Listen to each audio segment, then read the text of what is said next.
I'm Amanda from Farmhouse Collection. Not only can you use this pitcher for floral arrangements and for making your home more beautiful, you can also use it for making one of my favorites, Summertime Sangria. And we're going to show you how. So we're going to start making our summer sangria with our beautiful blue Enamelware large 3-quart pitcher. This is my take on sangria. I know that there is the proper right way to make sangria. This isn't it.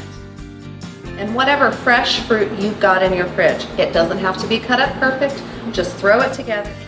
We're going to mix it together in the pitcher with our locally bought wine, and you want to let it chill 3 to 4 hours before you serve it.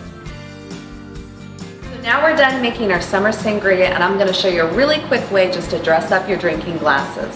Take your leftover orange slices, cut them halfway up, and slide them onto the rim of the glass.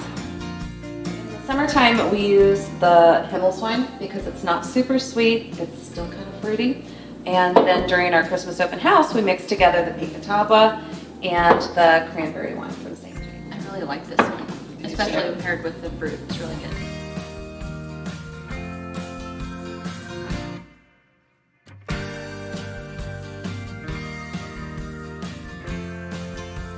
This was so much fun. Thanks for joining us today, and we hope to do it again soon.